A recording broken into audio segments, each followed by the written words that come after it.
Hey y'all, today's guest is an Emmy Award-winning actress who has always known exactly who she is. From Reno 911 to Claws, from Ava DuVernay's When They See Us to Ryan Murphy's Monster, and now All's Fair. Her resume is long, and her range is undeniable. But beyond the credits, she chose love in 2020 in a way that felt like a plot twist written just for her, showing us that bold, authentic joy looks good on a grown woman. There is no stopping Niecy Nash-Betts, and today we're getting into how she built this life, how she stands in it, and how she keeps it real. And what better place to do that than right here? Because, baby, this is Keke Palmer. Please welcome to the show one of my favorite people, Niecy Nash. My girl. Yeah. And I knew you was going to come up stage and be on my own show. No, what are you talking about? You look so amazing. Good. Body is banging. My girl. I'm so happy to see you, boo. Hi, Toots. Okay. So wait a minute. You were just in Mexico with the cartel stuff, girl. They had you locked up in the room. Yeah. Zoinks. Zoinks. It's Yeah. definitely giving zoinks. Were Yeah. you scared or were you kind of like, I'm going to be all right? Like, You know what made me nervous was I was there with my family, all my children. Yeah. My mom was there, and the thing that gave me the most pause was their reaction. Because you want to feel like all of these people are out here for my birthday. And the next thing you know, this happens. And Yeah. so there was some in tears, like, oh my God, you had some that just, were a little shell shocked, like, what is happening? Mm-hmm. You know what I mean? And I let each of my family members bring a friend, That's fabulous. and that turned into, I need to call my mama. It was just a lot I need going to call on. my mama. It was a lot going on. I'm so glad you were safe, though. Me too. And the main thing was do your best to keep your peace, but never let a circumstance take your joy. So we had to pivot because we were supposed to go on a boat excursion and we couldn't go because we, had to stay shelter in place. And it was like, okay, well, what's the plan B? You know what I mean? And family talent show, you know what I mean? Yes. Family talent show is everything. We were, getting low on food where we stayed. We said, oh, well, you know what? There's a W that we could get to in the golf cart. Let's go over to this hotel and try to get some rations and bring them back to our spot. And the W was so mean to us, and they didn't want to let us get anything. They didn't want to help us out, Wow. And we snuck in. We snuck in through the back. And when we snuck in, we found a couple at the bar. We didn't go to the main restaurant. We found a couple at the bar who wanted to swing. Yeah. So, no, not y'all. No. However, well, what room are y'all getting good. in? Where's the party? Right? Where's the party? What room are y'all in? We get the room number. We order everything that we need to take back to the house to their room because we're not guests. Yeah. And then we say, no, we want to pay for it in cash. So it wouldn't be on their bill when they checked out. For sure. You know what I mean? You got to make it work. You got to do what you got to do. It's very thoughtful. It's very cutesy, very demure. Yeah, and it was like, oh, maybe next time. And Thanks for the food. And we got out of there. And they were so drunk, they didn't even know that we ordered all the stuff to their room. That is so crazy. So we paid for it, and then we were able to take food back home to the kids. Oh, my gosh. And, shout out to the couple. Shout out to swingers. They're so nice. I really do love that. I really do love that. Some of the nicest. Okay. We're safe. We were fed. Family's good. And you had a great birthday. I had a great birthday. I'm still going to have a party. Period. So I will send you I'm about to say, girl, you know I deets. need my invite. I will send you the deets. Yes. Well, we got to get into this pre-show pull-up because I'm excited to get into the signs of it all and just what's going on in your life. So what's your zodiac sign? I already knew, Pisces. Yes. But your big three is Pisces, Libra, and what is Jupiter, girl? Well, Your rising is Jupiter? yeah. I had my chart professionally done. What the hell do that mean? I'm a lover. Really? Yeah, I'm The hands? I'm a lover. It got real. because I'm born under Venus, and so my mission, my soul's mission, is to help people love better and fuller. Girl, so it it's all so makes funny. sense. It's so funny that you're saying this because I know you, and I was literally talking to the people when they're like, oh, Niecy's coming on the show. We're so excited. And I'm like, one of the main things I said was she was somebody that always tried to make sure I kept believing in love.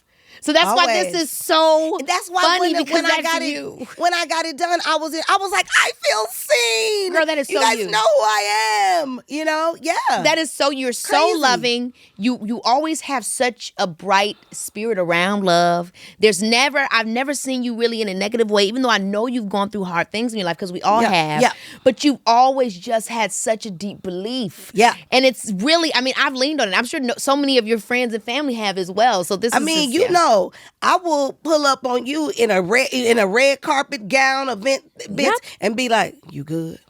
Everything all right?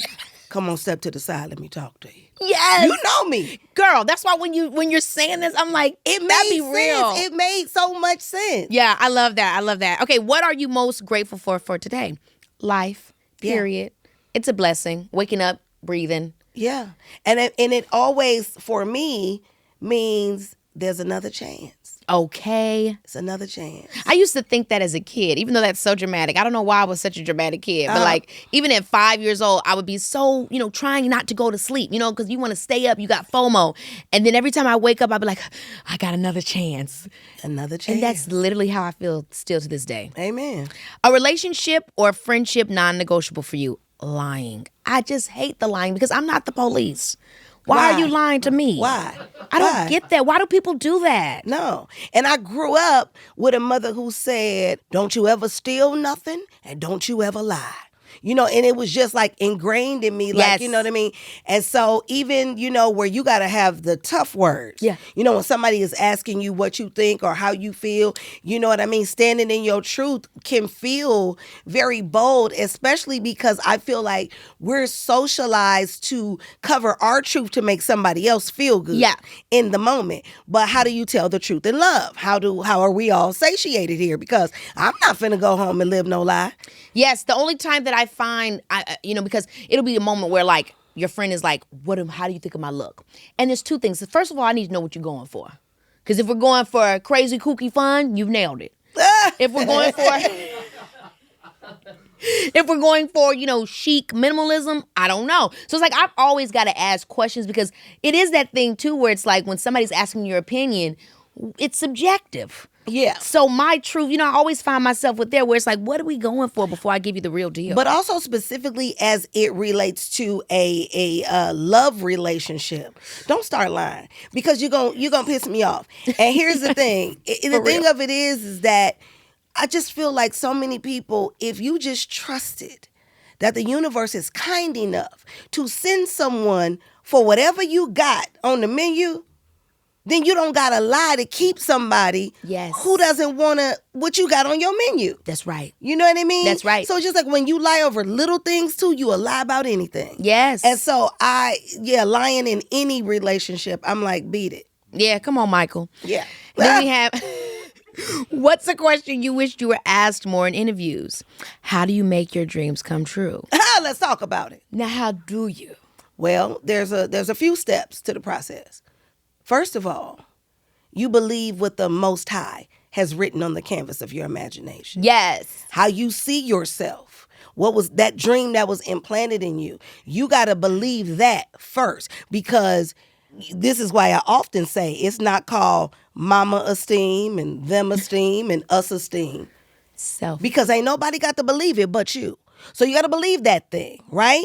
And then you got to put belief into action.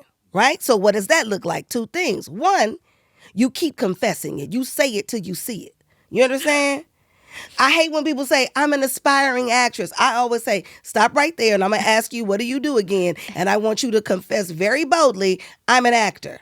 I'm an actress. I'm a this. I'm a that. I'm a butcher, a baker, a candlestick maker, whatever it is. Confess it, right? And then walk it out. What does that look like? You're not going to become the thing that's implanted in your subconscious or conscious by laying in a hammock and eating a hot dog. You got to get up. But you got to get up and do something. And little steps towards your dreams is still progress. Yes. So every day, do something. I love that. And it's so important when we go back to the beginning of what you said with the whole self-esteem, because I think that's the biggest thing that we must feed in order to even follow some of those steps. Yeah. And I know I have more questions here, but just because we're here, I want to ask you, what are some self-esteem builders that will help people to even get to those other few steps that you were talking about? Well, first of all, you got to watch the company you keep. Yeah. You know what I mean? Because everybody in your life is not for you. You know what I mean? Some people just come because they want to suck up your vibes and your energy. Some people come, they beg so much their hands look like cups when they coming. Some people, you know what I mean? Some people don't want to see you win, but they just want to be around to peep it.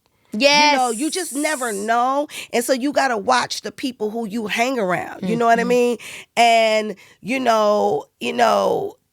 Sherry my best friend is Sherry Love Shepherd. Sherry. So Hey, example, Sherry. if Sherry said something that was down about herself, my response would be, watch your mouth and watch what you say about my friend. Mm-hmm. My friend is not that. Have a glass of act right and get it together. Now repeat what you just said. Mm-hmm.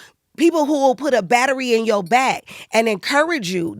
So you got to be around like-minded people. Yeah. You know what I mean? That's really important too, because I've realized in my life sometimes, and I guess it's a human thing, especially if we don't also often feel like we've been recognized for what we've been through or what we've endured. Mm-hmm. But you can have people that absolutely love you, but the recognition that you have with them is based in your past hardships. Mm-hmm. And they can't move forward with you out of that. And so it's like every time it's like, okay, great, thanks for recognizing that, but can we move on? Yeah. Like, why is our compatibility and our connection only built off of it's a trauma bond. Yeah, trauma bond. You can't keep and doing the thing that. of it is, that is why, just because you've known people for years, I just had this conversation with my spouse. So-and-so and so-and-so was my friend for 20 years.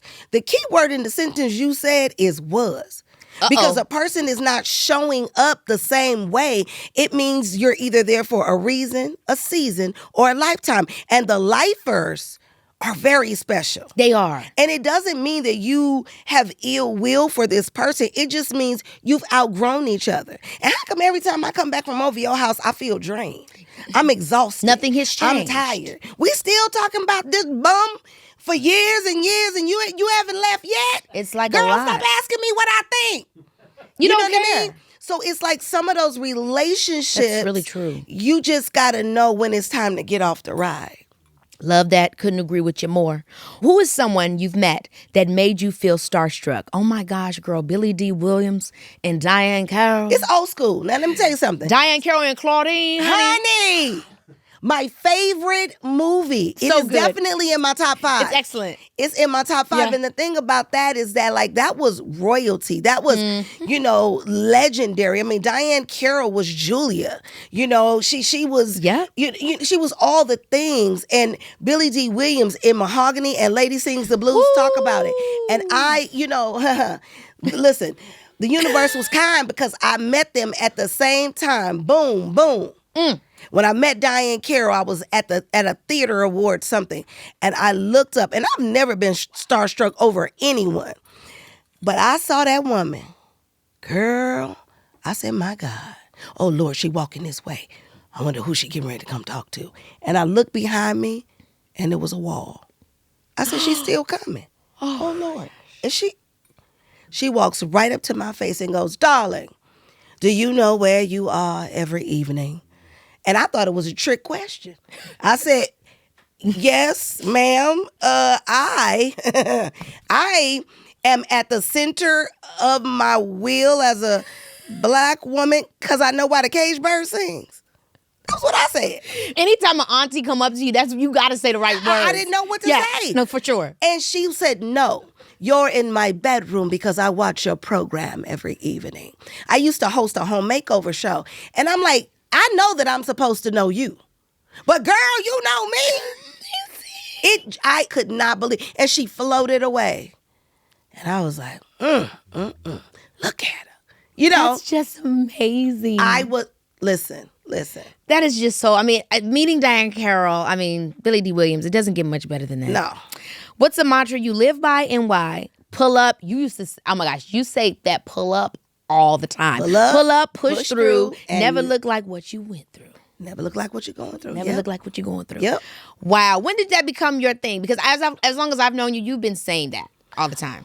You know, when you tap into the call of your life on your life and you start making steps towards the thing, all hell breaks loose because that's the way the universe is designed. So the time you get the idea, the feeling, the dream is here. Yeah. Over here is the manifestation. And in between here and there is the meantime. And the meantime is mean. It's there. Right? Meantime is mean. And in that place, that's where you will try, the powers that be will try to break you. Break your spirit, break your soul, kill that dream, kill that energy so that you never make it to the promise, right? Mm-hmm. So when I realized that I want to act and I'm going to pursue this thing and this is going to be, the thing that feeds my family, my soul, I'm going to go on these sets and I'm going to be a light. And it's not just about me getting the job, but it's who are you when you get over there? So when I realized that, all hell broke loose, like where I would literally go to auditions where I had to be funny, crying my eyes out the whole way there because I had a huge fight and this happened and that happened and all the things, Yep. And so I had to constantly keep telling myself, you push through and you don't look like what you're going through. When you walk in there, wipe your face, get it together. You know what I mean? And go get the thing. And so I started that very early in my career. That's some very positive self-talk. Oh, yeah. And it's really, really powerful. I don't think we think about enough how we are speaking to ourselves. And it makes me think about even what you were saying earlier about you and Sherry or your friends or just people in your life. Like that positive self-talk is what can get us through. Yeah. Let's start at the beginning. So at 5 years old, you saw Lola Falana on TV and said, Black Fabulous and on TV. What did that unlock in your imagination? It all. Everything. I saw myself. Yes, because you were fabulous. I saw myself, and she was so glamorous. And I had seen Black people on television before, but they didn't look like that. Yeah. I was like, what? A new character has been unlocked. I was... whatever they doing now, the version of that then, that's what I was doing. I was like, Lord, I see myself. That's me. Yeah, because your energy, were you like how you are now at 5? Were you always very like glamorous? Because I've never seen you not with a face beat. I've never seen you not throwing a look. As long as I've known you, you've always been very deep. You've been very much a diva. Keke Palmer, let me tell you where it began. Ooh! I was in kindergarten, and there was this boy, and I thought he was so cute. I've been a lover, okay? And I came home, and I told my grandmother, I said, because I like him, but it's this other girl she got long ponytails, and she thinks she's so cute. But I think he like her. And my grandmother was like, she got what? My grandmother used to smoke a cigarette on a filter. Okay. So you got the long gold piece, then the cigarette. She said, go look at grandmama hair drawer and get them 2 ponytails out of there. Huh? She ain't gonna be the only one with ponytails. And I'm like, wait, what? So I dig in the hair drawer and I find these 2 clip-on ponytails, giving you like more like Cindy Brady, like a corkscrew kind of long thing. She said, now don't tell your mama I let you wear your good dress to school. And you better not get dirty. So I had on a purple velveteen dress, white socks, and she put a little piece of candy in your sock, Could have wait till they heart is, I said, okay. Put a candy in my sock, had my black patent leather shoes on, and I wore my rabbit jacket. See, back in the day, y'all don't know nothing about that. It was like a little patch where they got all the little fuzzy pieces off a rabbit and put it together and made you a jacket. So I have my rabbit jacket on, my ponytails. I go to school. My plan is a success. Okay, it's movie time, story time. They're doing the thing. You want to sit by me? Yes. I pulled a piece of candy out of my sock. He's like, yeah, girl, And now we clicking and clacking. We off to the races. I come back home and tell my grandmother, girl, we done cracked the code. So now can we do these ponytails tomorrow with a part on the side? Because that's really going to kill him.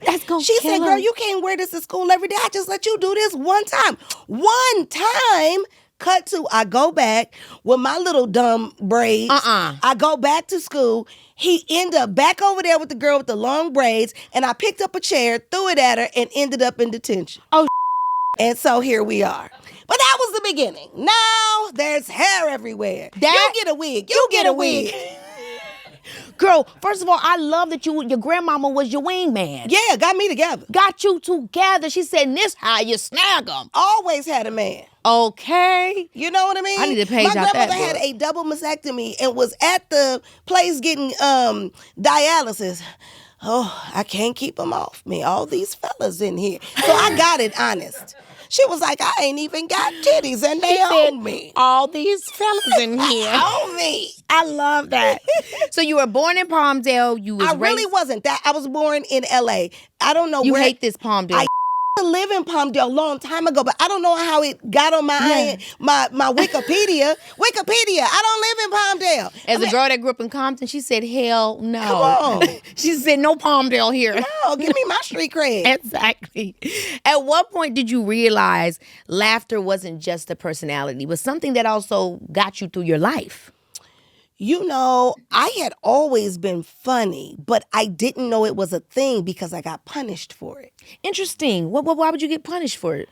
You was just playing too much? Because I was like, you know, doing stuff in church. Okay. And then I would get pinched or I would get talks too much on my report card. And my mom was like, well, what was you talking about? And I'm like, I was telling jokes. You know, she's like, get the belt. I got something that's funny. You know, so it just I never thought it was a thing. Yeah. And then in 93, my only brother was murdered on his high school campus. So sorry to hear that. Thank you. And my mother got in this deep depression and she said, I'm getting in the bed and I'm never getting back out. So I didn't know what to do, but I knew I could make my mama laugh. So I would perform at the foot of her bed every day. I would do characters and jokes and bits and, you know, and my mother went from laying down in the bed to sitting up in the bed. I got my peanuts and my water. Go on, get up there and do your rendition of things. I said, well, let me do my things. And then at one point, I went by there and she wasn't in the bed. I said, Mama, we're in here. I'm like, who is we? She's like, well, I went across the street and got the neighbors, Miss Brown and Miss So-and-so. And I told these people, you funny. Get that karaoke microphone and tell these people some jokes. So while I was on the karaoke microphone telling the people the jokes, I heard a voice as audible as my own say that laughter is a gift. Amen. It is a gift. Not that it completely heals you, but it's a balm. It's a salve. Then the voice said, Niecy, don't be a selfish heifer. Now that's how the voice talked to me. He said, don't be a selfish heifer. It's some other people out here in the world suffering. Go out there and spread this around. Because I couldn't get a job because when people told me I was funny, I got offended. Because the only thing I knew that it was connected to was being punished. Right. So I was like, I'm sorry I'm so funny. I really want to be, because I wanted to be a dramatic actress. Yeah. I didn't want to be funny. But when I stood on that thing and what came in my mind, from that pain, your purpose will be birthed. And then I went outside and I said, my name is Niecy Nash and I'm funny. And they said, yes, you are, little girl. Get on over here. And that's how I started working. Oh my gosh, isn't that so interesting, the ideas that we can have for ourselves? Because obviously you're an incredible dramatic actress as well. We're going to get to that. But it's interesting the way we think our entry points should be. We'll always get there. But like if we just will lean into what comes naturally to us, you know, it becomes so much easier. I also want to talk about the MAVIS, Mothers Against Violence in Schools, because I know your mother actually experienced some domestic violence when you were younger. But you know, you became a spokesperson for this foundation. Yeah, Mavis. Mothers Against Violence in Schools, we started because my brother was killed on his high school campus. Okay. He got caught in a love triangle at 17. And, you know, somebody brought a gun to school over a girl. And there you go. You know what I mean? Yes. So, you know, it wasn't as a result of, you know, gang violence or, you know, him being robbed or, you know, he just, you know, probably got being a lover from his big sister. And it, unfortunately cost him his life. And I went around the country with my mother for many years advocating for safety in schools. And we did it for many years until it was just too painful for her to continue. Yeah. She was just like, because every time I'm reliving it, every time, So she she just said, I'm ready to put it down. Yeah. What did that teach you, if anything, about using your voice? I mean, I know the comedy was there, but also just it really aligns with a lot of the work that you've continued to do and the stories that you've been able to tell. You know what I'm saying? And so I'm curious of how thinking about what you went through and how that has then become something that you've expressed in later roles. But it's interesting because I probably do more privately than I do publicly. Yeah. You know what I mean? So yes, I will use my voice, I will use my platform, but I'm also the one who, he hit you. Where are you? You got to get out of there. And how long, when is he coming back? You know what I mean? And then calling my other girlfriends who I know are writers. And I'm like, meet me at this address. Make sure your trunk is empty. We got to get this girl. And we got a short amount of time to do it. Yes. I'm not going to go on social media and tell that, but I will go on social media and say I'm advocating for the Innocence Project. I'm advocating for, victims to be believed. I'm advocating for, but the private ministry is more consuming than what you see in socials. Yeah. You've ministered to me many times, so I know that to be so true. You also credit your mom for believing in your acting potential. How important is it, you think, for the adults in your life to really help you pursue or even just encourage you to pursue your dreams? Because I've had that with my mom. Mm-hmm. But, also in the beginning, I was very shy. So when you have a baby that is uber shy and you're like, I want to be on TV, it's like, this girl, go in there, sit down. Did you do your homework? So I really had to stay my path and let everybody catch up. Yeah. It was like, oh, wait, my mother used to work 2 jobs. And so I used to do these acting competitions and she was never able to come because she had to work 2 jobs. And then I got into this one that said, you could represent the state of California in this acting competition and go against other people in other states if you win. So my mama took off work. Okay. Now that's a big deal. Come on. You know what I mean? You nervous? You all right? No, I'm fine. I go up there and I do the thing and I win. And my mother, she just saw me so differently. And she was like, wow, whatever I can do. And I come from a place where there was no entertainers in my family, no blueprint. We weren't child stars. I had graduated from high school, and my mother said, I'm going to do whatever I can. So what did that look like? Every play that I was in, she would come up there and bring food. She would make her famous chicken. She would do this. You know what I mean? They need help making some props. I can call somebody. The man up the street like me. He makes stuff real good. You know what I mean? So, she just really got behind it. You started watching my children for me, so I could audition, and but you gotta stay with it to let people know you serious about it. Yeah. I agree. You studied theater arts at Cal State Dominguez Hill.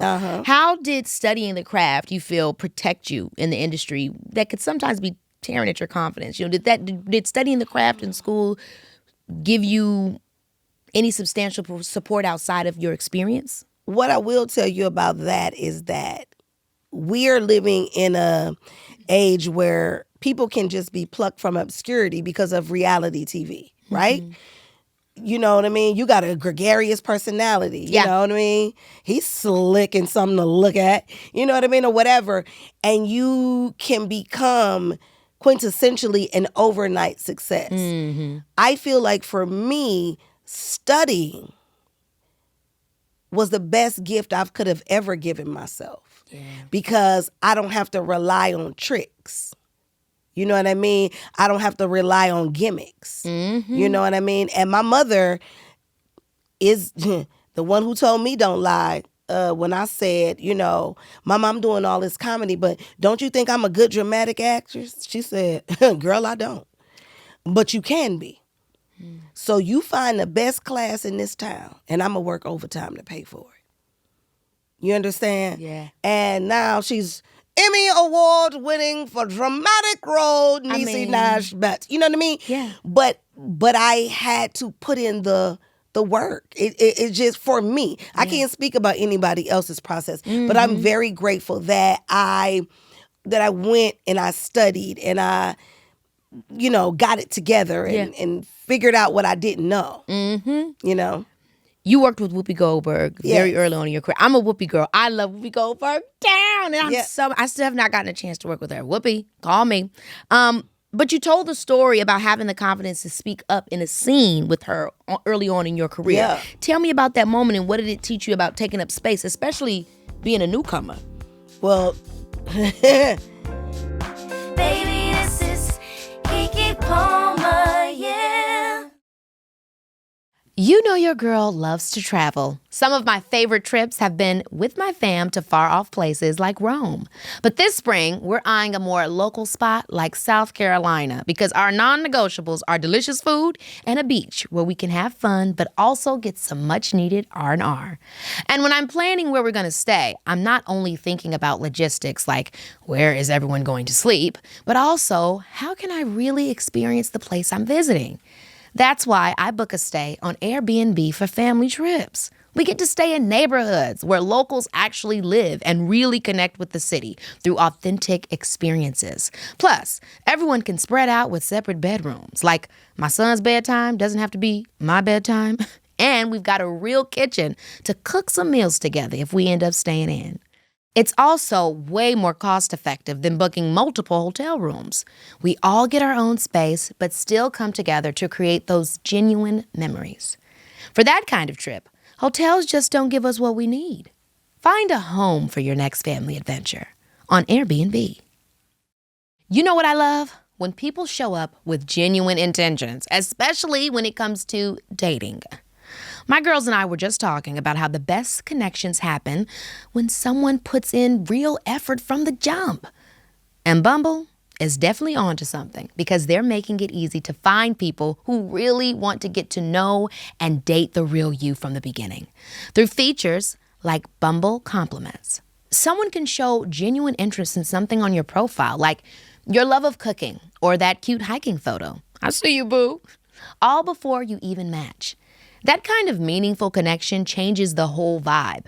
That's why it's the dating app my girlfriends use and trust. And let's talk about safety because that matters. Bumble has photo verification and ID verification built right in. You can be at ease knowing the person you're chatting with is actually who they say they are. That peace of mind, it's a non-negotiable. Ready to connect with people who bring the same energy as you? Download Bumble now. let's talk audition first, okay? So to even get the job, I was unemployed, had a little baby, and I was breaking up. And I said, I know what I'm going to do. I'm going to act. And I had no agent, no manager, but I had met a man at a workshop that said I was funny. So I called him. I said, you said that I was talented and I was funny. I said, be responsible for my introduction into Hollywood and hook me up. Okay. And so he said, be down here at 3:00. Girl, I had on makeup out to here, hair down to my address. I looked like a hot mess. And I walked in and he was like, what is all of this? And I said, he said, I know, right? And he was like, wrong. Please go in the bathroom and wash your face and tie that hair up. And I was like, ugh. Did it, went in and auditioned. I didn't know I was going into a producer session. Oh. Okay. And it was only for under 5 lines. So, he slipped me in, right? Yeah. So I read the 2 lines or whatever it was. The director said, send her back out and have her read this and this. It was too little, say this little part, say this little line. And so the guy says, he looked at me like, so he said, go in the hallway and work on this. I said, this little bit of stuff, I don't need to go in the hallway. I got it. He said, no, you can. I said, man, stop pushing me. I said, I got it. So the guy was like, oh, if she's ready, let her go. I was like, yeah, thank you. So I say words. I say the second set of words. And he goes, thank you. And I said, That's the you got the part look. I said, you're welcome. And he said, thank you. And I said, don't mention it. And he said, thank you, you may go. I said, oh, y'all are dismissing me. Well, did you pick me? And he was like, wait, what? And I said, did you pick me? I told him I'm broke, I got a baby, and I need a job. He said, someone will let you know, dear. I said, oh my God. Let me know when. Niecy. First professional audition, girl. I said, let me know when. And he was like, honey, you have to leave. I said, you know what? I'm going to leave. But let me tell you what my mama always told me. Everybody got a boss. So I'm telling on you, sir. And I'm telling on you, and I'm telling on you, and I'm telling on you. I say, I drove all the way from Compton. You going to have me drive all the way out here, and y'all not going to tell me if I book. Shame on all y'all, because I didn't know the process. See why you got to go to school and study, kids? Okay, so I had never had the professional audition. So right before I walked out, he calls the casting director over, who is bright red. Oh my gosh. And he leans down and says, where did you find her? She's adorable. Yeah, it was pretty Keke, cute. I don't stop. I said, don't try to get on my good side now. Y'all done already. It was a mess. So they ended up calling me for the movie anyway, in spite of that. And I got out there, and my scene was with Whoopi Goldberg. Oh my and at God. What the movie? time, Tell me this movie. Boys on the Side. Boys on the Side. With Drew Barrymore was in it, Mary Louise Parker, a very young and undiscovered Matthew McConaughey. Oh my gosh. And Niecy Nash. Come on. I was woman in the diner. And so I stay in the bathroom, and I come out, and I'm supposed to tell her words about her friend in the bathroom, and because her friend was sickly. Yeah. And whatever the line was, Whoopi kept laughing because it sounded really weird the way the words were put together. And so the director started getting frustrated. He cut, come on, back to what, all of that. And I was like, oh, Lord, I got in that bathroom, girl, and I prayed. I said, Lord, don't please. I said, this woman, if she laughed one more time, I'm going to say something. So I walk out the bathroom. I say the line. She laughs again. Kids, don't do this. Don't ever do this. This is what I did. No. Okay, stop. Time out. Who am I to call cut? Who am I? Who am I? Yeah, Niecy, I'm scared. I stopped, and I said, and he said, what is the problem? I said, sir, I'm sorry, but she's messing up the scene because she keep laughing. Whoopi Goldberg looked at me and said, no, you didn't. And I said, yes, I did. They not gonna fire you. You so confident with this shit. I was like, I sure did. Drop dime. And what? Because they about to cut my part. They about to cut you, me. Whoopi. And he was like, well, what? He said, what's the problem? I take my gloves off because it's snowing outside, my prop gloves. Long blue fingernails with bingles, bells, bows, and everything. I was like, well, maybe in hindsight, maybe that's why they gave me the gloves. But took the gloves off. And I said, the problem is, and he said, oh, wow. Go ahead. People don't talk like that. And that's why she keeps laughing, because it's so weird. And he said, well, what would you say if it was you? I would be like, girl, is that your friend in the bathroom? Child, you better get in there because she in there throwing up. He says, Edith, we're changing the line. He said, you go say whatever you want to say. Whoopi Goldberg said, you go, girl. And I was like, okay. But it just seemed like the most obvious thing to do. You think I'm finna get fired? This lady got a bag of money and these cute locks. Girl, they not gonna fire you. So yeah, I spoke up and will and always have. And that is so good for any actor to hear, because it's really true. Like at your job, I think a lot of times as actors or performers, we go into a situation and like, this is what it is and I have to do that. But like also they're looking for our expertise. Yeah. We are the performers. So Yeah. when we look at the script and the lines and we're coming to the project, it is part of our job. And I don't think we all often know that, to say, hey, this doesn't feel right. Yep. This doesn't seem true true. You know, and we get nervous to challenge, but it's not challenge. It's actually doing your job. And so I love that. Have you seen, when the last, like how soon, have you seen Whoopi? Yes, I've seen her several times when I go and I visit The View, and we just hold on to each other and laugh about that time. You know, it's just that kind of a thing, and she's just always been a dear soul. You know? Yeah, I love Whoopi. I love her so deep. Okay, at your Walk of Fame ceremony, you said this is just the beginning, not the ending. What did you mean by that? Because you've already accomplished so much, but you do keep accomplishing so much more. What else in your mind? I mean, you maybe don't know, but you're just like, honey, I'm here.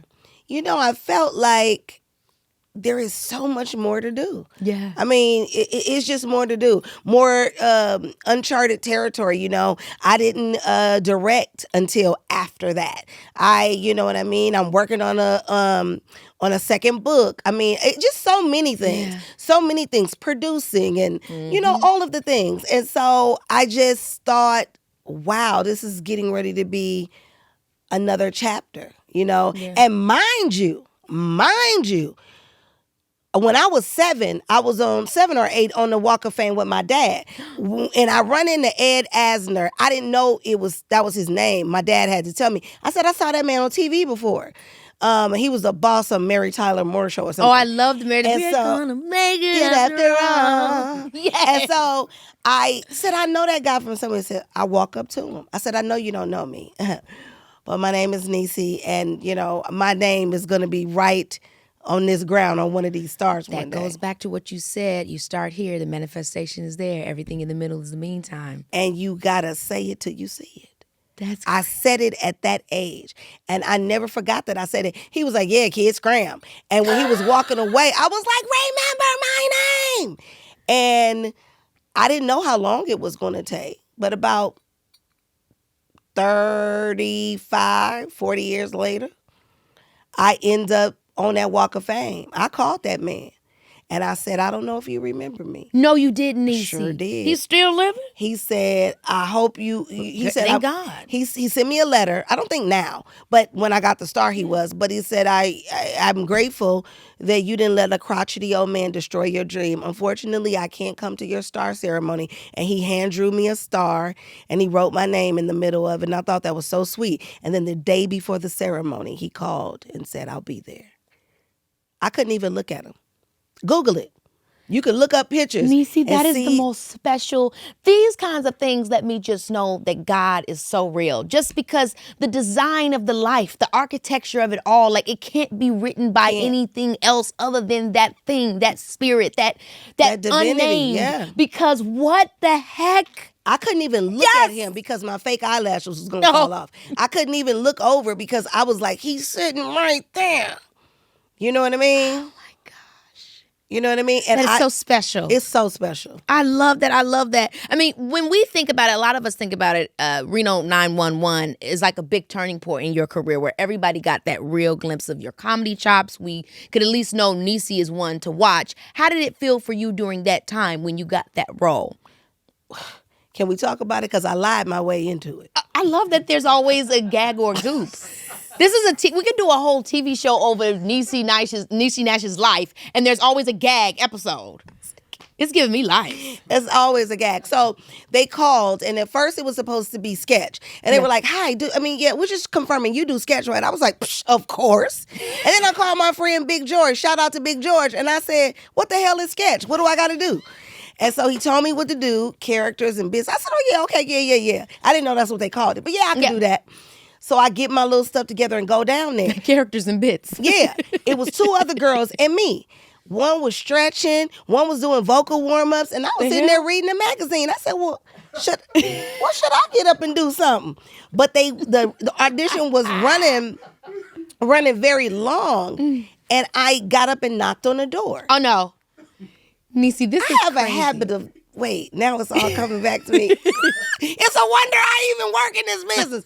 Okay, so I knocked on the door, and it was like about, 12 people in a room, and 3 of them were produced. I don't know who they were. Yeah. I just knocked on the door, and I said, hey, excuse me, what time are y'all going to get this dog and pony show started? And the lady really was upset, She said, why? Are you in a hurry? I said, as a matter of fact, ma'am, I am. I got to get my kids to Chuck E. Cheese by 7 o'clock. 7 o'clock. Because the last time I got there late, they jumped on the mouse. The head came off. The man ran in the back. It was a show. I got to get there on time. So they said, okay, well, go ahead and come in. I was like, thank you. I do my bit. What are the odds? I get a call back. So I'm like on my way back. I begged my mother to watch my children. I said, Mama, I don't want to be distracted. Yes. You know, so I go back and I walk in and I say, hi, you guys, you know. The first thing they said, what happened at Chuck E. Cheese? Okay. Now I do a high five on Chuck E. Cheese. And then they said it was time for me to audition again. And I said, well, I didn't know enough to know that you need to workshop like Your bits. I characters, just have yeah. always been funny. So I felt like once I learned that how these comedy troupes do Absolutely. it, I was like, oh, I didn't know that. But I knew I was funny. I said I could do the same thing I did last time, but I found this handkerchief in the back of my car. And on the way over here, I made up a bit called Carol the Slave. Y'all want to see that? I did. Not yes. I did. Come on, studio audience. We do. We got it. I said, so I did Carol the Slave. I leave. My mother said, how did it go? I said, I think it was funny. I said, this white lady fell out of her chair and was beating her fist on the ground. Who that person Please. I now know to be as Carrie Kinney, who played Weigel with the little dark hair. She played Trudy Weigel, and I got that job. And, you know, I often say, I don't know that I was better than those two other girls, but I was very comfortable in my skin. Yeah, well, that's what I keep hearing about everything. And I was gonna ask you, but I'm glad you brought it up. Like, would you say that it was just confidence, or was it naivety? Was it you just being like, I can only be me? Like, where was that knocking on the door? Was it just like, you know? I feel where did it like come from? I never tried to talk myself out of who I knew God made me to be.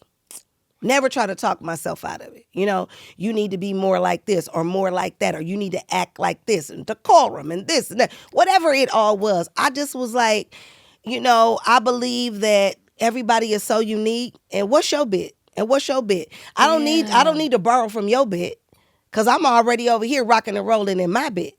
And when people would say, I'm so sorry, we're going another way, my honest reaction was, guys, I feel so sorry for you. That's right. Because I'm going to be a big deal. You'll see. Yes. You know what I mean? And I was just going on about it. And as you continue to grow, and what, I don't know, whatever people would call learn more or elevate or just, you know, access different things come into your mind, how did you make sure that Niecy Nash, that core of what you call as being you, how did you make sure it sustained as you blossomed into more? You know, again, the people who you hang around, you know, will not let you your feet get too far off the ground. You know, it's like, Pumpkin, not too much. Right. Yeah. Not too much. Yeah. You know? They keep you grounded. Yeah. Absolutely. Yep. Would you ever be open to a reunion episode of Reno 911? Oh, I'm the reason why we keep coming back together. Every couple years, I email everybody twice a year, like, hi, guys. Let's put the band back together. Guys, I just found my old booty in the closet. Anybody? Y'all want to go get drinks as our characters? And I just keep putting it out there. I've said it on red carpets. I'm like, I can't wait till we get the band back together. And every few years or so, we'll come back and find something to do. I love that. Mm-hmm. What do you feel that your character, Rainisha, especially coming in and not even knowing much about that type of work, that sketch work, what did she teach you in terms of your comedic voice? Trust your gift. Trust it. Because now you're around all these seasoned people who have been in all of these high-profile comedy troupes. You know what I mean? Girl, that's how I felt with you on Scream Queens, with you and Glenn. What are you even talking about? Yes. You mean me and Jamie? you and Jamie, Me and and Glenn Powell. Oh, Glenn Powell. Girl, you remember Glenn Powell? Yeah, I love Glenn. Glenn, girl, watching you and Glenn, I was in so many scenes and moments. And I used to tell y'all this all the time, and you would always look at me just how you always looked at me like, girl, you could do it. It ain't no big. But I would be studying you. That taught me so much about improv on that show because I was like, yo, this is an opportunity for me as an adult to really mature in what my comedic voice is, what it means to take chances. How do I understand improv and improving within the context of the situation? Not just saying something because it's funny, but saying something that's true. And that's why it's funny. Yeah. I would watch everything. We would be working on that show, Niecy, and they would never, ever, ever give her a note. And I'm not even kidding, guys. They would just be like, go. And they'd be like, okay, great, another one. And she would come up with something different each time that was still within the framework of the moment. And I just remember literally looking at you in complete and utter awe, just drooling. And I was like, Niecy, will you do this video with me online? Will you do this thing with me? Because I was just so blown away by that, watching that skill. That is just like the best school that you could ever be in. Yeah. And I was when I tell you I was soaking up every minute of Miss Niecy Nash, that was the best time. You taught me so much. You really, really did, just by watching you do you. And I would see you and Glenn going back and forth. He was the only one to keep up with you. Well, you know what? But I you know how oftentimes people say you see yourself in someone? Definitely watching you on that set because you're working with a whole bunch of girls and it's a lot of energy. And I remember that like your trailer was like ground zero. You having a problem and you having a problem? Come on in here and let's talk about it. And I was be like, yes, Keke, yes. You know what I mean? That's me. That's what I would have did. Yes. So yeah, I think that energy it's a gift to many. Yeah. I was happy that a lot of the girls could trust me. That was nice. That was a good vibe about the show. It gave a very comforting sisterhood in moments. Let's talk about Clean House. Yeah, what was crazy was that I had just had my last baby. I have 3 children, and I begged their father. I said, it was like I had the baby 6 weeks later. He was like, it's time to go back to work. And I was like, wait a minute. I've given my body over 3 times to bring life in the world. If I could have 9 months just for me, to just let me just see what I could do in 9 months. And if at the end of this 9 months, I don't make it crack, I'll go back to work. Yeah. Put my pinky up, twisted it, and was like, boom. Now the clock is ticking. And it took me about 7.5 months. I booked my home makeover show, Clean House, right? Maybe about 2 weeks later, I booked Reno 911, and a week after that, I booked recurring on the Bernie Mac show as his sister, Auntie Benita. And I loved. I never went back to work. The Bernie Mac show. I love the Bernie Mac show. Rest in peace, Bernie Mac. I loved your character on there. It was great. Yeah, and so after that, never went back to work. Wow. And then you won a daytime Emmy. That was your first time that you won an Emmy. Producing that show. I loved it. I've been out with it even now, trying to see if I could bring it back. Well, you also had the one that you did with your family, which was cool. That they now start pulling clips of. Yes, the reality show that you Leave had It to Niecy. Leave It to Niecy. That now is coming up on socials. How you feel about that, girl? They're popping up again. I know. I love the clips that just include me and my children. There were other people in my life at the time, and I'm like, oh God, oh my gosh. But I love that people they just started discovering it. It's like I was like, that show was so long ago, but it was a good time. Yeah, but you've always been diversifying and producing different things that I think we could even say were quote unquote before their time, but in any regard, you've always been acknowledged for it. So, you built a long relationship with Ryan Murphy. Yeah. I mean, you guys have done multiple projects together. What do you appreciate most about that relationship, especially from a showrunner? I think that Ryan is so creative, and you never know when he gives you a script, what it's going to be. But most of the time, I've said yes to Ryan without a script. Yeah. You know what I mean? Many of us have, because you don't know what, but you know it's going to be something. It's Ryan, and you know it's going to be good. Yeah. The one that I'm doing now, All's Fair, with Kim Kardashian, Naomi Watts, Glenn Close, Tiana Taylor. Shout out Tiana. Sarah Paulson. Yes, we love us some our girl. So, none of us got a script and all said yes. Yeah. And then the script came later. So I just trust him. Yeah. I trust him so much. When it comes to getting to do more drama now at this point, what did you, from the beginning of this, you said you always wanted to do drama. So what was it like to finally start getting roles, the opportunity to play dramatic roles? Heaven, Yeah. a blessing. Yeah. But now I want back in because they forgot I was funny, Keke. Now I gotta scrape up a comedy. I'm like, everything I look at, she's crying and dying. Oh my she's God. down and out. You know what I mean? Yeah, isn't that funny? I just was like, what just happened? The industry is very much like that. Like whatever you do, the most of that's why my mom used to always tell me, you don't let people tell you who you are. You tell them who you are. That's right. And they'll believe it to I the love nth your degree. mama. You know, I because we love your all mama. from the same vibe. Where Yeah. it's like, at the end of the day, like I set the tone. So it's like, if I'm being funny, then everybody's like, oh. If you're being serious, like, she's such a serious. It's like, what, guys? Like, it's just a switch that you could turn on and off. Yeah. And you've done, limited series, sitcoms, reality.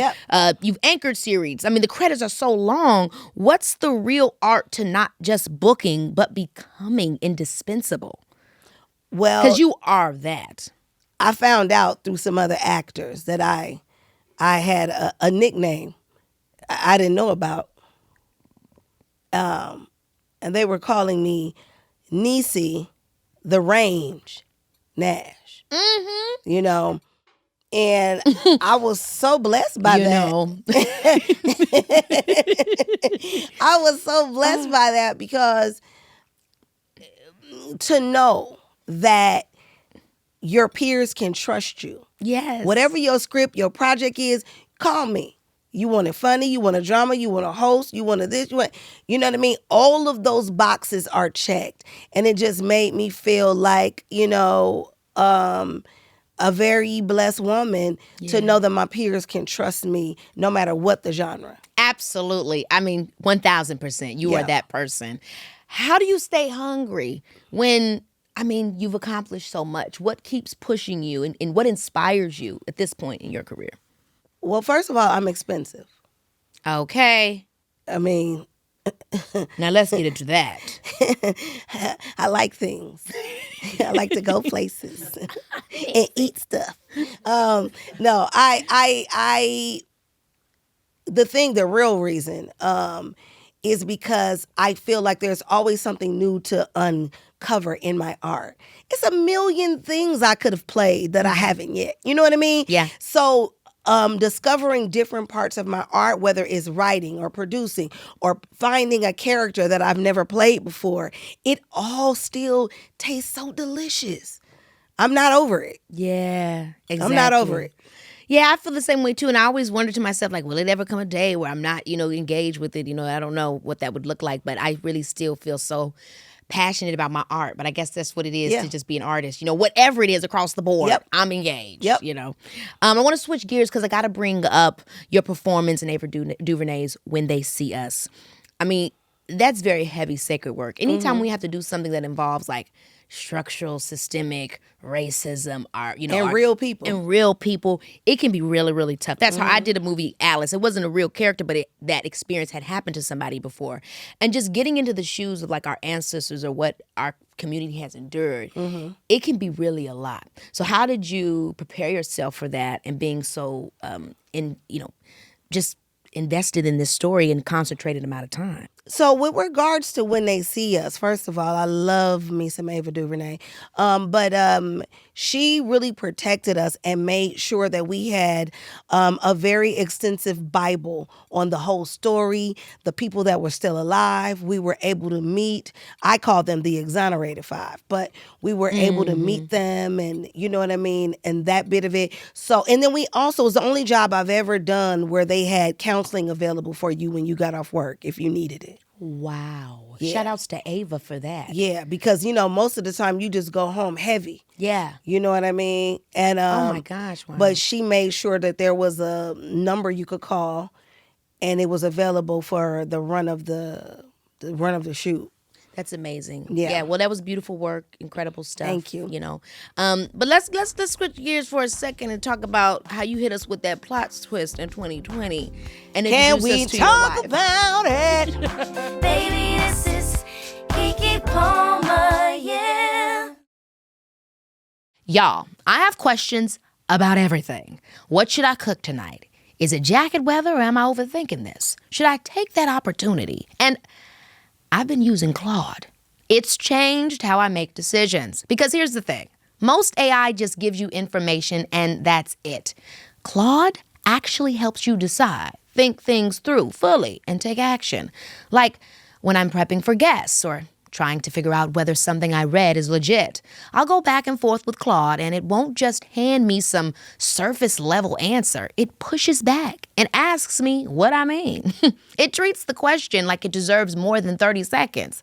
I also love that you can now connect your health data to Claude through Apple Health. And when I'm trying to figure out if my sleep is off, Claude helps me see the patterns. Try Claude for free at claude.ai/Keke Palmer and see why problem solvers choose Claude as their thinking partner. We have to talk, shout out to Jessica Betts. She's an amazing person. And I mean, let's talk about what made you, what brought this shift into your life and what made you publicly be like, hey y'all, this is what I'm on. Okay. Here we go. So it wasn't anything that I was even thinking about. Sure. I was out of my marriage and no one knew I got divorced, right? Yeah. Or filed, and it had been months. Mm-hmm. And I was doing a project in Jersey. JB and I had been friends for 1,000 years. 1,000? Come on, Well, I centuries, mean, love. you know, we just been friends. Yeah, no, I know. You know what I mean? We just were friends for a couple years, and maybe like four and a half. But I never thought about her as someone I would date. You know what I mean? But every time I came to New York, we hung out. We went to go do plays. Matter of fact, wait a minute. No, you was in Cinderella. Yeah. I don't think Y'all came? No, Sherry was in it. I know. Yeah. No, I came to that, but JB and I think, went to Wicked. But Okay. but it neither That's fine. I saw you. She just didn't see you. Yeah. I remember you came. Yeah. So anywho, we would always hang out, but I didn't even tell her I was there that time because in my mind, I got confused. I'm not an East Coast girl. So I thought, I don't know what I thought. She's like, are you in New York? I was like, no, I'm in Jersey. She was like, you're in New York. And I was like, oh, okay. But anywho, and we hung out and it was just something that I did not see coming. Do you think she was waiting on her chance? No. So what happened about this time that you think it was just like, I guess the timing was right, that you started to see it with a different set of eyes? Okay. She said, I'm a pull up on you because you live so close to me. I'm on my way to see this girl, but I'm going to stop by and see you first. Okay. I said, okay, great. Nothing unusual. Yeah. Laughing, talking, catching up. And then I said, well, how long is your train ride? She said, well, I'm going to be on the train for a minute. I said, well, did you eat? Niecy, now you know what your grandmama said. I wasn't on nothing. I understand that. But this is what happened. See, some people have the sauce. Some people got the juice. Some people are Niecy Nash and have both. And I don't even know what to tell you.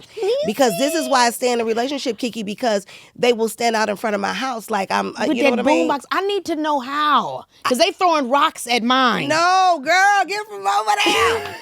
So, I don't know. I'm a like a honeybee. I don't know. Yeah. Anyway, made her some food, sent her on her way. Still didn't think anything. Yeah. Next thing you know, I was walking out the door to go get some crabs. She called. Where you going? What you doing?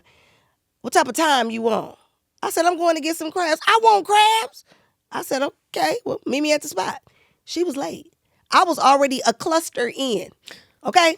I'm not waiting on you. Cluster in is crazy. Because it's not a date. So when she sat down to order her crabs, and now we just talking over some crabs, I saw her with fresh eyes. Is when she was eating them crabs. That'll do it. Every time. In the words of Cardi B, every time. But no, my stomach started getting hot. And I'm like, that only happens when I like boys. Why is my stomach hot? What's going on here, guys? What's going on? And so I had to, I was like, first of all, this is a woman and it's my friend. Right. You know, and I was like, why is my stomach hot? It was betraying me. I was like, I don't understand what's happening.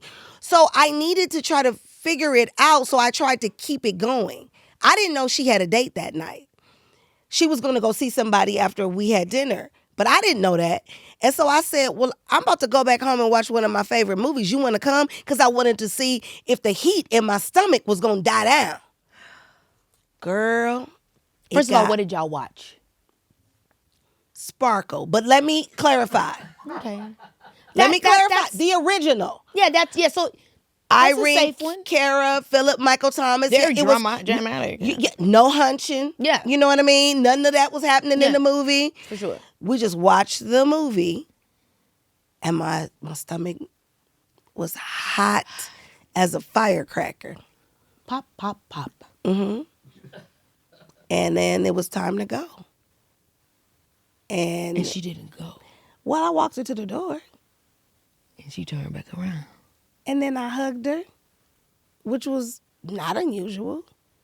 I kissed her on the cheek, which was also not unusual. But my tongue slipped out a bit. And she looked at me and said, want to go lay down? Keke, I've been laying down ever since. See, this is amazing. I was like, what is my life? But so what is my life? The reason, and the thing of it wasn't a secret, but it was private because we were trying to figure it out. Sure. Because I ghosted her shortly thereafter because fix your face. You started asking yourself, like, does this mean I'm gay type thing? No, I said, I want this person to be in my life when they throw dirt on my face. What that mean? When I'm dead and gone. Gotcha. I want you standing right. That's how long I want to know you, to the dirt. And if I did something that messed up the friendship, I will never forgive myself. Yeah. Like, I don't want this to be something and now, we not and good. You've had love and it's been, over. So it's like when you've experienced, I don't ever want you to be over in my life. That's right. I want you to find me in every lifetime. Yeah. That's how much I don't want it to be over. And I definitely don't want to do something to lose you in this lifetime. Because what if I don't find you in another one? Like, And so that's why I left, because I was like, I need to go back to protect the friendship. Because I would rather have you for the rest of my life than love you right now with losing you. That's true. That's what I wanted in a moment. And I couldn't stop thinking about her. It was just no way around it. Now, was she reaching out? And you were every day, 3 times a day. And you would just kind of put wedge of distance. Good morning. Hope you have a beautiful day. Crickets. Good afternoon. Hope your day going well. Nothing. Good evening. You all right? You good? Grand Rising coming next. Huh. Okay? And I just was like, mm-mm. And then one day she texted me and said, the text simply said, I will never hurt you. And I texted back and said, come see me. And that was that on that. The lines of she said, I'm coming. And then she came, and that was that on that. And so when the world found out about us, it wasn't like people got a chance to see us dating or see see how we came together. We didn't get caught out here, there, and everywhere, and pictures of us and da-da-da and da-da-da. And we got married in COVID. Yeah. So, by the time the world found out about it, I was married. Yeah. You know what I mean? Yeah. And we just popped out. Well, I just love how you owned it, because I think a lot of times, especially if no one has ever thought about, am I fluid or am I bisexual, or, sometimes entering that new framework, it can be nerve-wracking for people. But you, from the moment on, were like, love is love, and I'm ready to show it. And I think that was so empowering to see. We were in a grocery store, and I broke down and cried like a baby. She's like, what's wrong with you? I said, I just want to hold your hand while we walk to the grocery store. But it would have exposed our relationship to something that when we were still trying to figure it out. Yes. We were like, can we, you know what I mean? How are we going to deal with the fact that I'm a huge star and now everybody's going to be in our business? And again, you're not new to relationships, and you know how that can impact it. Yeah. We know how that can, when everybody doesn't know how it feels for other people to say you're in that person's shadow. Even though that's not the reality. No. That's just what the world can sometimes do because they put entertainers on this pedestal and they act like we're the end all be all when we're not. That's not how my life exists. My family doesn't treat me like I'm Keke Palmer. You know, Yeah. Your kids No, don't they treat you don't. like Niecy Nash. You mama. And you that's know, it. and so it can be a lot for a partner Yeah. to step into. And so you're protecting them. Honestly, with this Thundercat, that was the least of my concern. What a blessing that was. Because she knows exactly who she is. And is flat-footed in it. You know what I mean? So that wasn't what I was worried about. And I wasn't worried about the public. Now, you have people in your life who are like, oh, Lord, you have to keep this in a dark corner. And I'm like, who? Honey, what Beyonce say? This love on top. Okay. This is too good. I wouldn't want to hide this light under a bushel. And I'm not finna live my life like that. I'm not going to love nobody in the shadows. Baby, you going to get this thing right out loud. And people were like, oh, you didn't act like that when you was married before. And I'm like, no, I did. Just nobody cared. Now you in my business. You know what I mean? You've always been really open with love. Yeah. And I'm like, you know what I mean? I don't do anything to give you something to talk about. I do it because that's how I feel. That's what I'm committed to. And this is my bag. I mean, how have you continuously been able to keep yourself open to love? I think about me and you, right on Rodeo. We're in, what is that place that had that good-ass chicken sandwich? I wish I could say the name, remember the name. I forget the name of the spot, but it's right there on Rodeo Drive. We went there, we're eating, and we're talking about love, and you said, I don't remember everything word for word, but you always talk about envisioning the love that you want. You were always encouraging me to just, because I've always been so career focused. And I think it was not always on my mind. I would always say, it'd be great to have a partner. I'm into the vibe. But it was always so secondary. And I remember you holding my hand and say, Keke, you have to stop talking like that. Mm-hmm. And because I tell you this, I know what I told you. Mm-hmm. Your do is not your who, little mama. I know exactly what I told you. What we do for a living, I do this. I do that. I am wearing all of these hats. But we were created to love and be loved and be of service. That's the primary. Them the top three. The rest of this, all of this other shiny stuff we doing, great. But the greatest call on your life is to love, be loved, and be of service. And get in all the way into it. But how do you know that your love and be loved isn't your family and your kids? How do you know that, and this is not just for me, but this is for anybody watching, right? How do you know that it's in the cards for you to have that romance that sweeps you off your feet? How do you know? Keke, I'm going to say something to you. Now, you think about it, and you could pick any one of them. At that highest point of love, where you just look at them and your eyes be like, that's me right there. When you feel that thing, when they call you on the phone and your heart skip a beat, when that text come through, when you down and out, and that's just exactly what you needed, that's how you know. That's how you know. And you know it's coming. And I love my kids. I love them as the day is long, but that wasn't going to be enough. Baby, I left their daddy. I put on the tightest spank I could find. I put grease on all their face and said, get in the car. They said, where we going? I said, to find you a new daddy. Mama got needs. Get in the car. Because I'm going to get it. You understand what I'm saying? And now, because I really admire that. I always have believed. Mm-hmm. Now, here's the thing about the Most High. There's always something you didn't see coming. Yeah. You know what I mean? And JB is my thing I did not see coming. How we feel about each other, how we express the love, how we love each other. I knew that wonderment, I knew that connective tissue was going to exist in my life. I didn't know it was going to be in that being. And let's talk about a label for a second. Because my daughter made me watch this whole thing. She's like, Mom, what are you? And I was like, what? She said, well, how do you identify? And I was like, what are you talking about? So we watched this whole program, and Gen Z. And they walked through all the names of the thises and the that. Are you this? Are you that? And at the end of it, she was like, so what are you? And I said, black and your mama? I don't know. You know what I mean? Because I tried to see, you know what I mean? Does that mean I like this type of person? This right? Yeah. And I really can't see anybody else. I literally, and so sometimes I lovingly or jokingly say I'm Jess sexual, Jess, because I don't really know, because I can't even take someone into my eye gate. You just don't do it for me. I'm not even looking at you going, oh, he's cute. Oh, she's cute. Oh, they're cute. I don't even see you cute with this Thundercat standing next to me. I live for Thundercat. I live for the Thundercat of it all. Of it all. I love that. And I really do feel you because at the end of the day, I love who loves me. Uh-huh. You know, I love who loves me, and that's who I love. And that's it on that. Yeah, that's that on that. That's beautiful. Now, I do want to say that I know I have to leave soon, but I just want to say, because I live for this, and I always ask any couple this, you know, you talk about keeping the marriage spicy and playful. Mm-hmm. How do you do that? Is it like date? Are you into the date nights? Are you guys taking trips? Like, what in your mind keeps the longevity of a relationship? Well, first of all, you have to be intentional, okay? You have to know that keeping the connective tissue is not an option.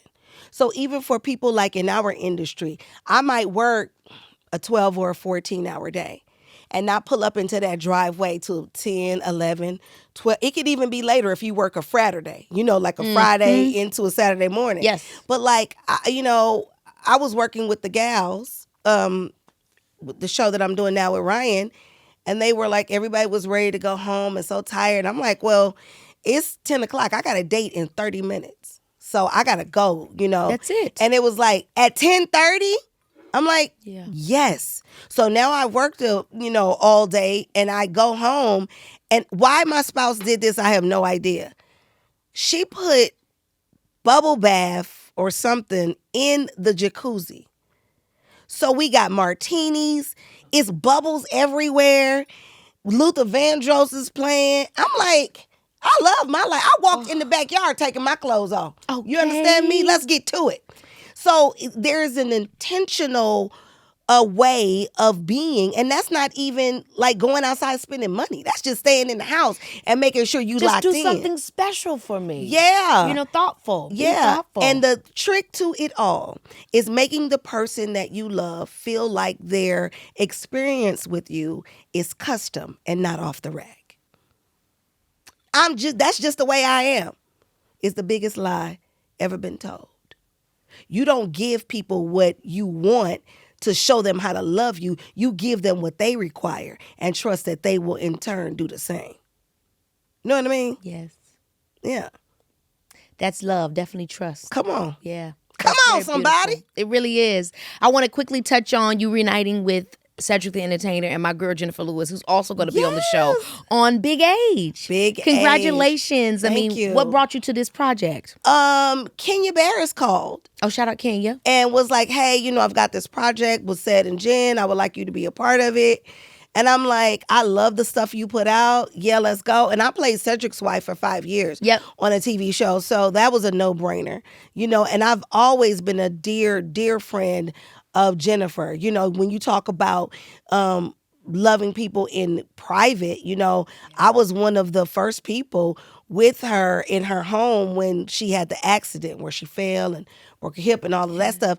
I never talked about going over there and braiding her hair, making sure this and making sure that, because at that time, she had not told her story. Mm-hmm. You know what I mean? So, but that's this one person who I've always just loved, had so much love for in my heart, but we never had a chance to work together. Yes. So even though this is an Audible series, I still like being in the studio with her. She's just a hoot. She really is. Yeah. She's just special. Yeah. Again, she's like a person that I think has paved the way for so many of us. And Yeah. so I just live for her down. All right.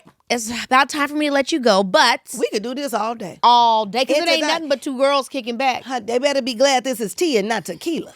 Okay? We're going to play a game called Niecy, What Happens Next? Okay, I'm Oh, going to give you a boy. situation. Why do I feel nervous? Because you're going to tell the truth. Okay? Okay, Just go. a regular everyday scenario, and you Okay. have to tell us what What happens happens next. next? Okay, Okay? shoot. Here we go. You show up to brunch, and someone is already crying. What happens next is that I say, move back. All y'all move back. What happened? Talk to me. Huh? Sir, can you give us a minute? That's me talking to the waiter. Can you give us a second? Oh, my gosh. Do we need to go in the bathroom? Okay. I'm going to get down to the bottom of it. Okay, next one. Someone hangs up on you mid-argument. What happens next? more than likely, if I'm in an argument with someone, it's because I love you, like as a person. Okay. So I'm passionate. I'm fighting for whatever I'm fighting for in the moment. And I'm calling you right back. And don't answer it and see what you get. Answer the phone. And what they gonna get? If they don't answer it, they know what they gonna get. Niecy. Okay. The group trip payment is short $500 and no one is responding. First of all, those aren't my friends. That's not my group. Okay. Because my group is woman enough to say, I'm going to have to sit this one out. Or I'm not going to go this time. I'm not going to, you know what I mean? I don't play games about money with friends. And if I love you and I got it, you got it. So what are we talking about? Use your words. Mm-hmm. Yeah. You know what I mean? And I don't loan or borrow. Yeah. I give because I still want to love you and I don't want it to be a situation if you don't give it back. I've learned that. We going on that damn trip. Go ahead. Your friend asks you to third wheel with them and their boo again. If I'm really good friends with both of them, I don't really mind it. But if I'm more, if I'm really only really locked in with one of them, I'm going to say, have a good evening and y'all enjoy yourselves. Yeah, because why do we got to sit up always all together like that? Because I could be at home rubbing my feet together watching TV. What y'all do y'all? Y'all don't like doing with y'all? Yeah. Okay, you send a long, thoughtful message and get K back. I'm picking up the phone. I love that you're ready to pick up the phone. You good? I'm old school. People don't talk on the phone no more. No. I'm not finna go back and forth with you and have my thumbs numb trying to text you. I'm not doing it. No. Hello? You good? Yeah. We good? Yeah. It happens. I'm it picking happens. up the phone. Okay, the last one is someone says, you've changed. What happens next? I would say, you haven't.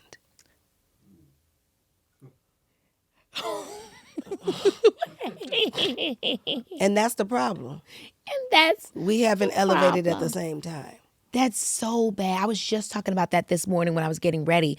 Like, I am so uninterested in the whole recognition and relationship building based off of the past, who you were. People got to move with you. And if that means you got to leave them behind, well, then sayonara.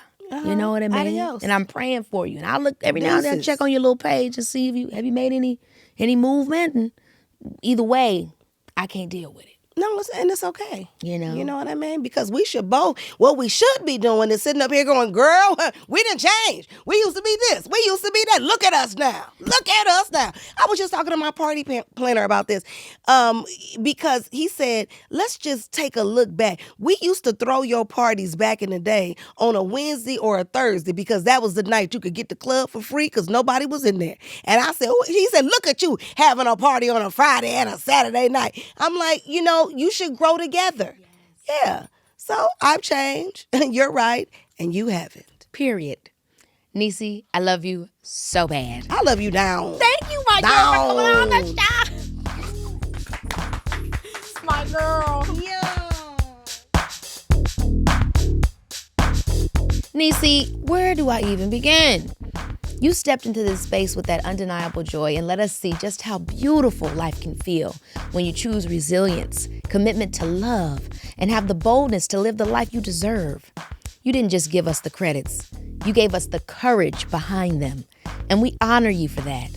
Niecy Nash-Betts, thank you for stopping by the podcast. And y'all already know we'll see you next time on Baby, This is Keke Palmer.